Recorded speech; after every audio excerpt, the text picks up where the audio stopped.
I share greetings and goodwill to you all, once again, my fellow humans, the world over. Yes, you don't know that this is yours truly, I, the Mystic Philosopher. And welcome to the continuation of regardless of how long you live, you will be dead much longer. From my series of talks titled A Thousand Plus Things My Mama and My Grandma Used to Say. Now, if you have not yet listened to part one, I ask that you please do so in order to get a better understanding, a better interpretation, a better understanding, and overstanding of what I'm talking about, and of all the perspectives that I am sharing. So by now you will agree that my mama's statement, my mama and my grandma's statement, regardless of how long you live, you'll be dead much longer, is not just a truth or a belief, but it is a fact, the proven truth. I also ask that you please note that quite unlike what we have been taught by the system, and consequently most of us were and are led to believe, to die does not mean to cease to exist, or cease to exist, or that one ceases to exist and the end of one's existence, or even more correctly, at the end of one's cyclic journey, or that it is the end of one's cyclic journey, etc. In other words, it does not mean the end of your life or the end of your liberty. However, it might mean your temporary end of your life. It might mean your temporary end of your life cycle, your liberty, your existence in a physical body, or in this physical reality, on this physical planet that we call Earth. In reality, death literally means to transit, aka to transition. Transit hereby means to cross over, to move across, to move through, to move from one place to the next, etc. Remember, we are in transit, or our soul, which is the essence of who and what we are in transit. Or to say it another way, we are in a process called transition. Living, or the thing called living, is a process, which is also another word we can use for transition. And the evidence will also show and prove that some of us are here to live, suffer, and die a very painful, torturous, and agonizing death. And the evidence will also show and prove that some of us are indeed living, suffering, and dying a very painful, torturous, and agonizing death.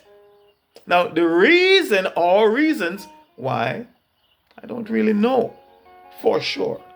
In other words, I can't say that I know and know that I know, but I can only reason and speculate, or use reason and speculation.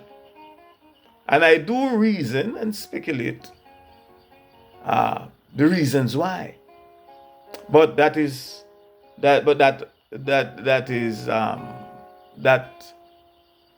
all out of speculation, reasoning and speculation. I will leave that for possibly another time to get deeper into that sort of speculation. Now, just ask yourself this question: Where else do you know, or where else can you think of that humans go to die or to transition? The truth be told, I, the mystic philosopher, can only think of here. Here is to prepare us for our transition or to prepare us for our death. And even though most of us will not and do not want to think about it, let alone talk about it or to admit it, but we are currently being prepared for our transition, for our exit, aka for our death, for our continued journey. Every day that we are alive here, or if you prefer, every day that we live here is one day that is taken away from a specific number of days which we were allotted at our port of entry here.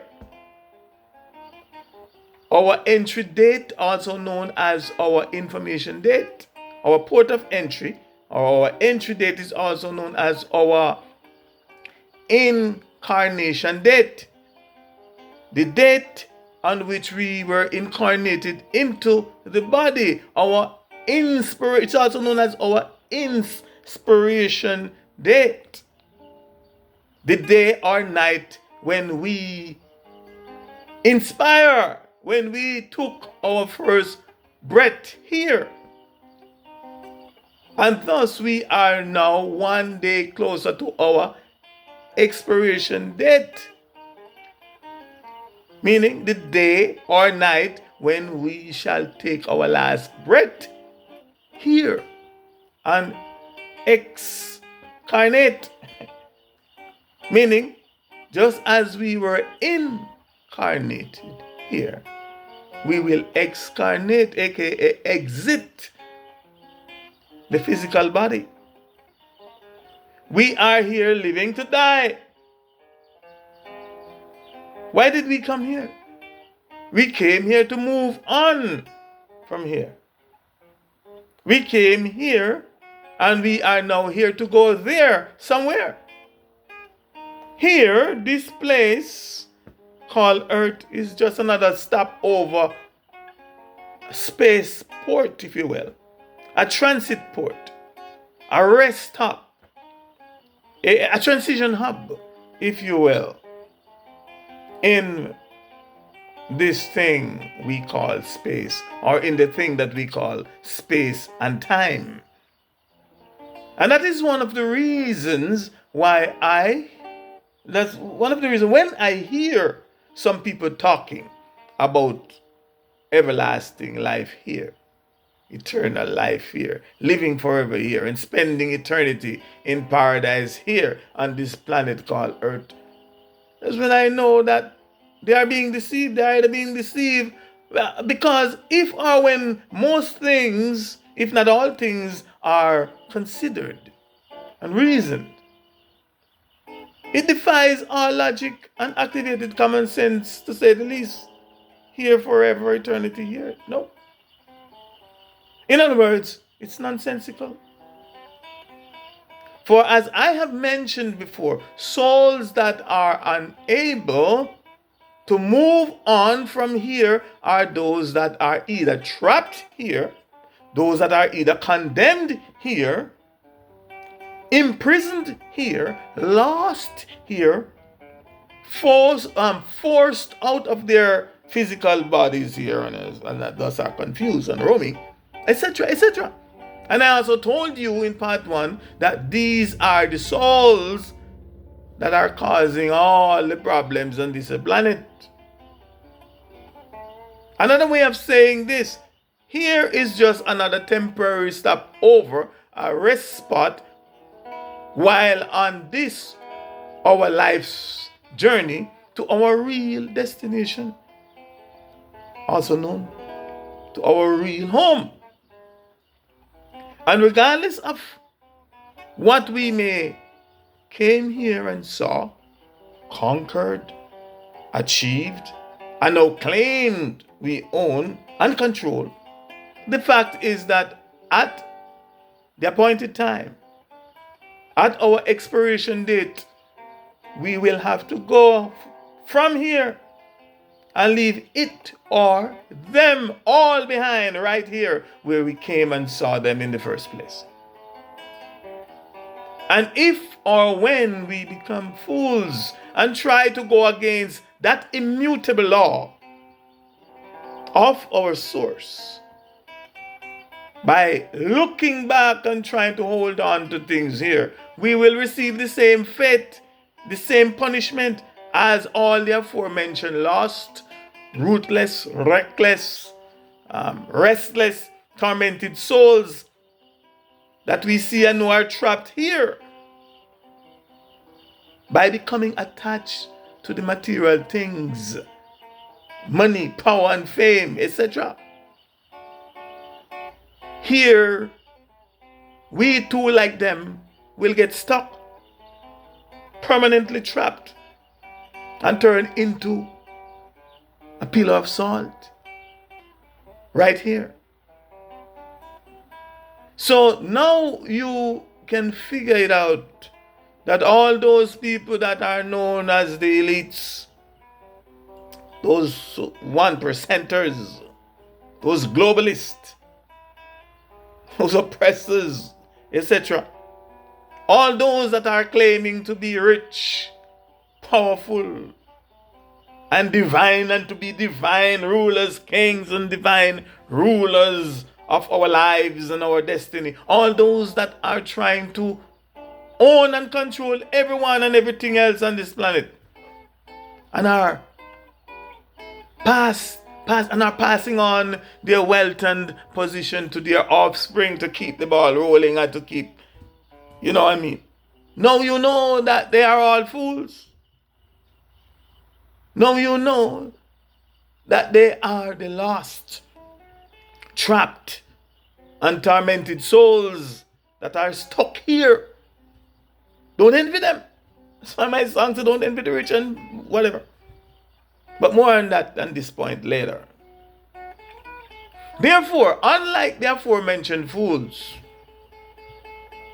or contrary to a fool, or unlike some of us that are made into fools, and just for the record, by fool I literally mean a stupid person, a stupid individual, a real ignoramus, and by extension, stupid people.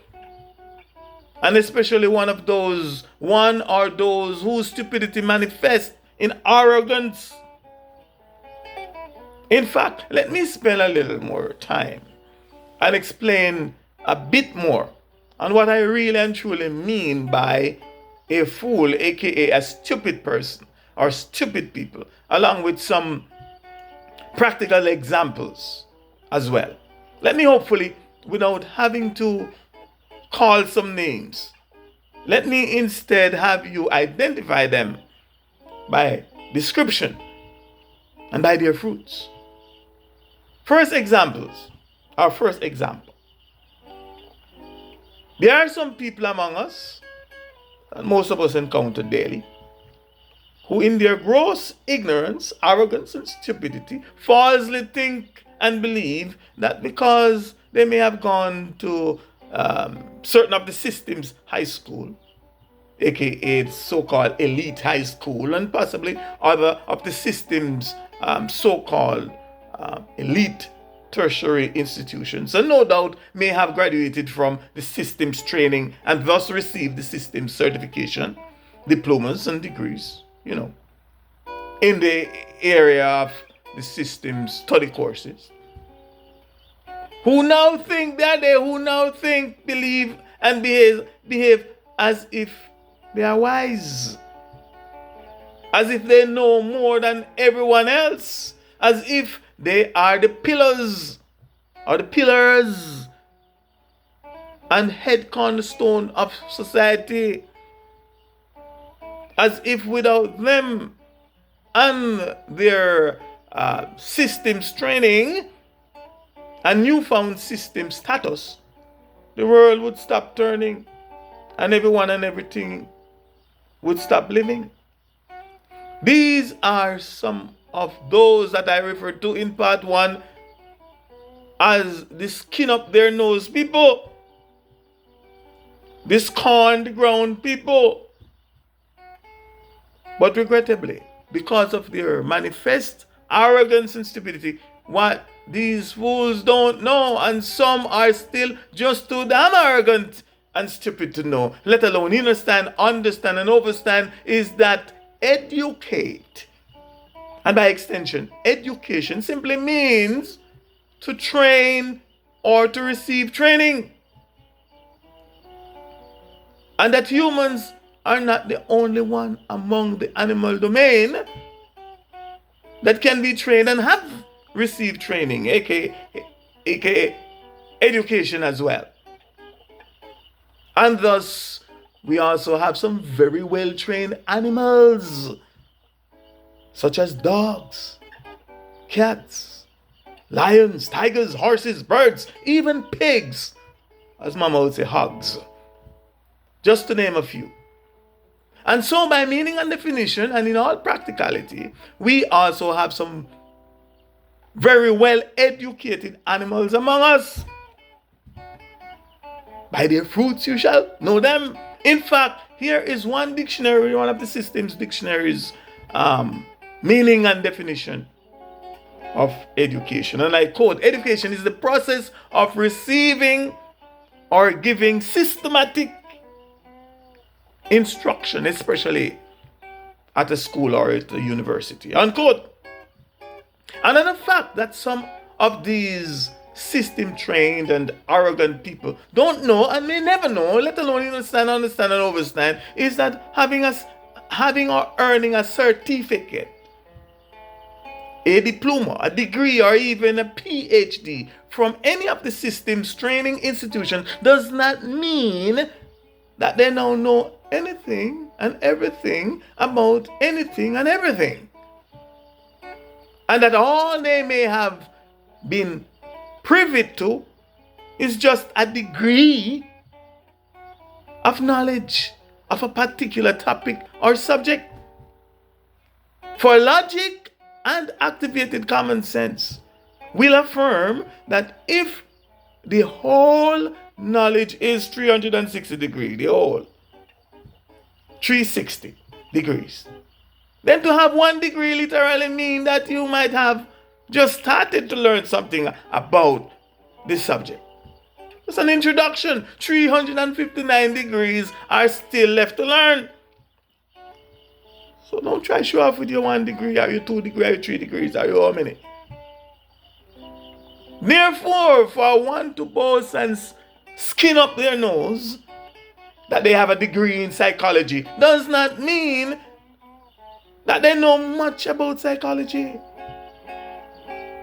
They themselves are only just beginning to learn psychology. And yet, according to the system that trained them, they are now qualified to diagnose and treat people with psychological problems. Is that interesting?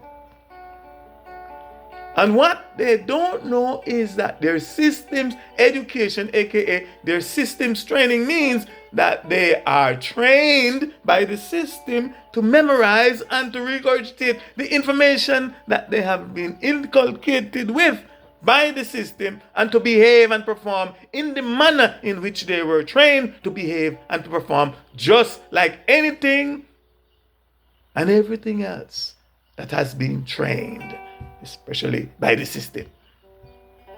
However, natural intelligence, as opposed to their artificial intelligence, will affirm that if the training or the education that one receives does not make him or her a wiser human, a more understanding human, a more caring human, a more peaceful human, a more approachable human, a more honest human, a more humble human, a more sociable human, a more kinder human, a human that in practical living is the highest moral and integrity, is of the highest moral and integrity, And one of the most valuable assets, a human that is one of the most valuable assets to his or her family, to his or her community, to his or her country, and to humanity on a whole. On the contrary, then one is nothing more than a fool. One is nothing more than a curse, a waste man or a waste woman. A fool is also one who thinks and believes that because he or she, or because they may have money, riches, material wealth, and possessions, because they have social status, because they have the system's complexion passport, the system's power, the system religious and political influence and fame, notoriety, because they are in positions of power and authority that can make other people's life difficult and miserable. And because of some of them, and because some of them are indeed making people's lives extremely difficult and miserable, especially their critiques and their oppositions, etc., then they don't need to talk about that or even to think of that. In their stupidity, they think, believe, and behave as if they are invincible and are untouchable by death, aka by the great equalizer. Unlike such a fool, or those fools, the wise will always think of that and talk about that and plan for what may happen after that, far more than he or she does for this temporary life, this temporary existence, this temporary stay here on this side of reality. And especially if, because their own negligence or karmic justice demand that they get stuck here, or that they may have to repeat being here. Remember, regardless of how long we live, we will be dead much longer. In the interest of time, this will be the end of part 2, so please follow me for the continuation of regardless of how long you live, you will be dead much longer, right here in part 3 coming up. Regardless of how long we live, you'll be dead much longer. In the meantime and between time, in your becoming, be more and more, and much, much more. And definitely, don't be less. Let no one be less you. For I am the Mystic Philosopher. Ashe, Ashe, Ashe, I say.